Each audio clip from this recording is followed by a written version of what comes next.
The old highway stretched into the horizon, flanked by barren fields and the occasional twisted tree.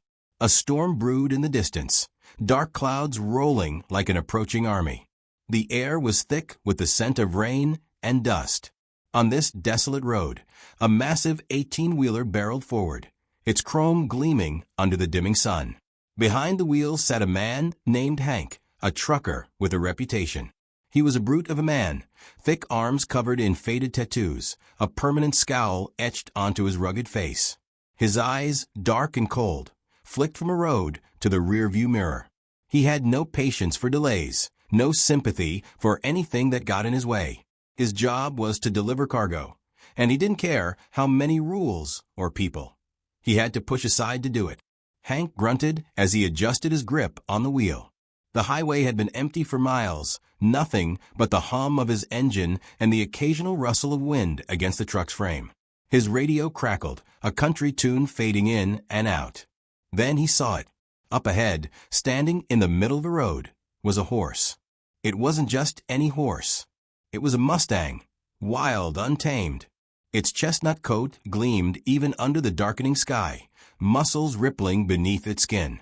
It stood firm, head held high, nostrils flaring as if it owned the road. Hank scowled. He hated animals, especially stubborn ones that thought they could challenge him. He blasted his horn, the deafening roar cutting through the silence. The Mustang didn't flinch. It merely flicked its tail and stared straight at him. Hank clenched his jaw. "Move, you stupid animal," he muttered. He revved the engine, letting the truck lurch forward slightly. Still, the Mustang remained. Hank's patience wore thin. He yanked open the door, jumping down onto the asphalt with a heavy thud. The wind howled as he stomped toward the Mustang, boots crunching against the gravel. The horse took a step back, its ears twitching. Hank smirked. "Yeah, that's what I thought," he sneered. Then, just as he got close, he did something he'd regret. He kicked it. It wasn't just a tap. He put his full weight behind it, his steel-toed boot slamming into the Mustang's flank. The horse let out a sharp snort and staggered sideways. But something changed in its eyes. The wild Mustang had tolerated his presence, but it would not tolerate disrespect. The moment Hank turned to head back to his truck, he heard it, the sharp crack of hooves against pavement. He barely had time to react before pain exploded in his side. The Mustang had kicked back with a force that sent Hank sprawling to the ground, gasping for air. His ribs burned. He groaned, rolling onto his back, staring up at the swirling storm clouds. The Mustang stood over him now, its dark eyes piercing, unafraid. Hank had been bested, and for the first time in his life, he knew it. But his problems were just beginning. A low growl rumbled from somewhere nearby. Hank froze. He wasn't alone. The Mustang turned its head toward the sound, its ears perked. Hank struggled to sit up, but his ribs protested. Then he saw them. Wolves. 3 of them, stepping out from the shadows beyond the road. Their eyes gleamed in the fading light, their bodies lean and hungry. Hank's breath hitched. The Mustang pawed the ground, lowering its head slightly as if ready to charge. The wolves hesitated. They weren't sure if this was prey or a challenge. Hank tried to move, but even the slightest shift sent pain searing through his ribs. The wolves' eyes darted to him now, sniffing the air. They could smell weakness. The storm above cracked with thunder. The Mustang suddenly reared, letting out a piercing cry. The sound echoed across the empty land, and the wolves flinched. Then, without warning, the horse charged. The lead wolf barely had time to react before the Mustang's powerful hooves struck, sending it tumbling with a yelp. The others snapped their jaws but hesitated, unsure whether this battle was worth it. Lightning flashed, illuminating the scene for a brief moment. Hank could see the Mustang, its nostrils flared, its muscles tense. It wasn't running. It was protecting something. Him. Hank swallowed hard. Why? Why would the horse protect the very man who had harmed it? The answer hit him like another kick to the ribs. It wasn't about him. It was about respect. And he had violated it. The wolves, realizing they had lost the element of surprise, slinked back into the darkness, their eyes still watching. The Mustang snorted, standing its ground until the last of them disappeared into the night. Then, slowly, it turned to Hank. For a long moment, neither of them moved. The wind howled, the rain beginning to fall in cold, heavy drops. Hank, still gasping for breath, stared at the Mustang. And in that moment, he understood something he never had before. Power wasn't about force. It wasn't about intimidation. It was about respect. The Mustang flicked its tail and stepped back, as if deciding he was no longer worth its time. Then, with a final glance, it turned and galloped into the wilderness, disappearing into the night. Hank lay there, feeling the rain wash over him. His truck, his cargo, his job, none of it mattered in that moment. For the first time in his life, he wasn't the one in control. And maybe, just maybe, that was exactly what he needed to learn. But the night was far from over, because just as he thought the danger had passed, headlights appeared on the horizon. A vehicle was approaching, and something told Hank his troubles were only just beginning. Hank struggled to sit up, his ribs screaming in protest. His mind was still reeling from what had just happened. The Mustang's kick, the wolves, the eerie sense that something bigger was at play. But now, as the distant headlights grew closer, another kind of fear settled into his gut. The vehicle was coming fast. Too fast. Hank's truck was still parked in the middle of the road, its engine humming, its lights cutting through the rain. He gritted his teeth and forced himself to his feet, leaning heavily against the truck's side. His breathing was ragged, his body aching, but he had no time to think about that now. The approaching vehicle was a black SUV. Sleek, expensive-looking, definitely not the kind of car you'd expect to see on an empty highway in the middle of nowhere. Hank squinted through the rain, trying to make out the driver. The SUV didn't slow down. If anything, it sped up. His instincts screamed at him, "Move." Ignoring the pain, Hank pushed off the truck and stumbled toward the driver's side door. He barely managed to yank it open and hoist himself inside when the SUV skidded to a stop just a few feet away, its tires splashing water across the asphalt. For a moment, nothing happened. The only sound was the rain pounding against his windshield. Then, the SUV's driver's side door opened. A man stepped out, tall, broad-shouldered, dressed in dark clothing. Even in the dim light, Hank could see the glint of something metallic at the man's waist. A gun? A badge? Either way, it wasn't good. Hank's fingers tightened around the steering wheel. His truck was bigger, stronger. If things went south, he could floor it and get out of there. But his body was wrecked, and his reflexes weren't at their best. The man took a step closer, then another. He stopped just outside Hank's door, his face partially obscured by the shadows. Then he spoke. "You picked the wrong road to stop on, buddy." Hank's pulse thundered in his ears. Something about the way the man said it, the calm, casual menace in his tone, sent a chill down his spine. He swallowed hard. Just had a little setback. His voice came out rough, strained. "What's it to you?" The man smirked. "Let's just say this road doesn't belong to you." Hank didn't like the way that sounded. Not one bit. The Mustang was gone. The wolves had vanished. But somehow, he had this sinking feeling. His real trouble was just beginning. Hank's grip tightened on the steering wheel as he studied the man standing outside his truck. The rain drummed against the windshield, each drop adding to the tension pressing down on him. Something about this guy felt off. Too calm. Too sure of himself. Hank had been around enough shady people in his years of trucking to recognize trouble when he saw it. And this man? He wasn't just some passerby checking to help. The man tapped the hood of Hank's truck lightly, a slow, deliberate motion. "You didn't answer my question," the man said. "This ain't a road where people just break down." Hank exhaled sharply, forcing himself to stay composed. His ribs were screaming, but he wouldn't let this guy see weakness. "Didn't break down," he said, keeping his voice level. "Had a little run-in with a Mustang." The man raised an eyebrow. "A Mustang, huh?" Hank didn't like the way he said it. There was something knowing in his tone, like he wasn't talking about just a horse.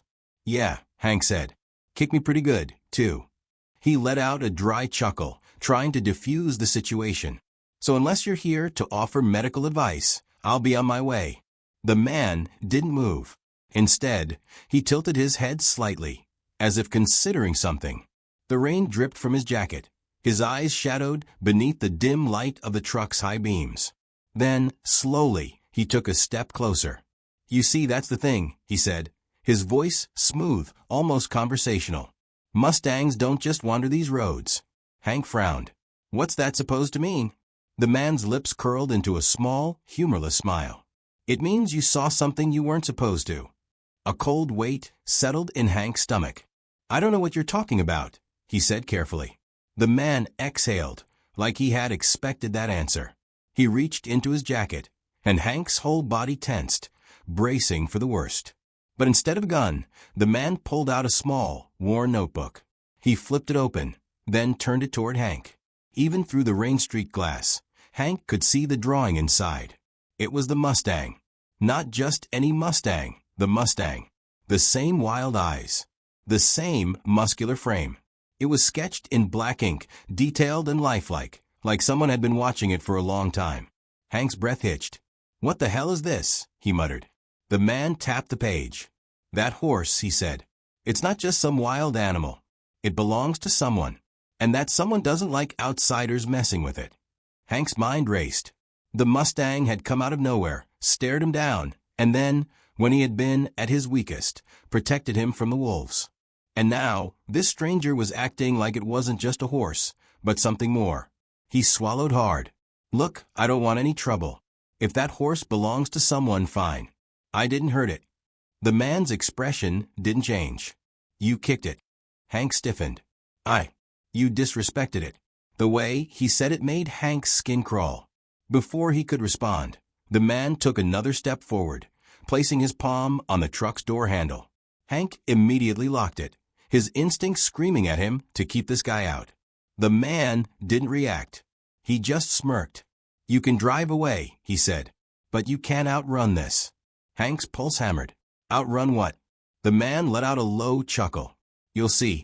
Then, without another word, he turned, walked back to his SUV, and climbed inside. A moment later, the engine roared to life, and the black vehicle peeled away, disappearing into the rain like a shadow retreating into the night. Hank sat there for a long moment, gripping the wheel so hard his knuckles turned white. His breathing was heavy, ragged. He had no idea what had just happened, but every instinct told him one thing. He needed to get the hell out of here. Ignoring the pain in his ribs, he threw the truck into gear and pressed the gas. The 18-wheeler roared forward, the tires kicking up water as he sped down the highway. The storm raged on, the wind howling through the trees, the rain blurring his vision. His mind raced as fast as the truck. That Mustang. That man. The wolves. It all felt connected, but he couldn't make sense of it. What did the man mean when he said he had seen something he wasn't supposed to? What was so special about that horse? And why did it feel like something was watching him even now? He forced himself to focus on the road. He just needed to get to the next town, find a motel, get some rest. Maybe this was all some weird misunderstanding. Maybe he was overthinking it. Then, just as he started to convince himself that it was all in his head, his headlights illuminated something ahead. Hank's blood ran cold. Standing in the middle of the road, illuminated by the glare of his high beams, was the Mustang. But this time, it wasn't alone. Behind it, barely visible in the storm, stood 3 figures. They weren't wolves. They weren't men. And they weren't supposed to exist. Hank slammed on the brakes, his heart hammering against his ribs. He had driven straight into something far bigger than he could understand. And now, there was no turning back. Hank's breath caught in his throat. His fingers clenched around the wheel, his knuckles turning white as he stared at the figures in the rain. The Mustang stood still, its dark eyes locked onto his.